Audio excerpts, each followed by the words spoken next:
real quick, I have so many questions to ask you. I found you about a month ago. I was Mormon for 20 years. I got out about 13 years ago. I was in the Elders Corps in my top primary, and I never looked back. But one thing that I wanted to ask you about was your view on limiting the church. I know that you made some video about that. I didn't watch the whole thing. Can you just tell me a little bit more about that? I know that you think that maybe it should be around 120. I go to a church that's pushing about 1,000 right now, and my view is, it's God's church, and He's going to bring people in. If you're a Bible-believing, Spirit-filled church, what's the problem with having more people than only 100 to 120?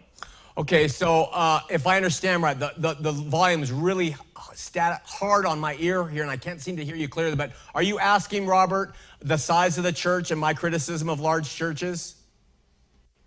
Yes. Okay.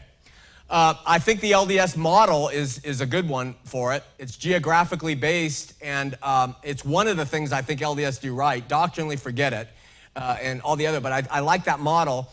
And the reason is the pastor of the church in a small church, maybe 300 or 400, can get to know the people in there and can know their needs.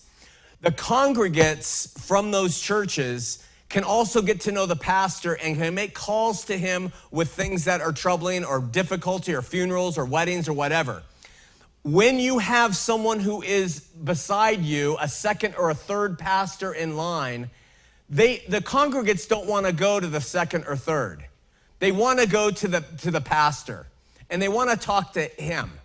The second thing is, when a church gets too big, it ruins the whole model of a sheep and a shepherd knowing his sheep's name. And so when you get... What is too big? Well, I'm not trying... church, and He's bringing these people in here, and the church is a Bible-believing, Spirit-filled church. Yeah. Why would you want to limit it? Let me finish. When you have too big of a church, and I'm not putting a number. I don't know. I know what's too big for me, and other pastors would know too. But when you get a certain time, you get to a certain place, there is just a law of statistical regression where the pastor's not going to be able to handle the affairs of the church. But what also happens, Robert, is people use that church to sneak in and sneak out, week in and week out, without ever meeting or talking to the pastor. Now, here's the problem. If you watched what I just presented, God does not have us having the Jesus experience and making that everything about the Christian walk. In fact, it's just the first step. He wants us to grow. Very difficult to grow in the church, and when it's so large that you can escape in and out and people don't know your name. Mega churches, they're abhorrent. They are absolutely antithetical to the shepherd sheep model that is all through Scripture. How can a shepherd know the sheep's names? I totally agree with you on that. You what? I totally agree with you on that. Yeah. So that's part of it.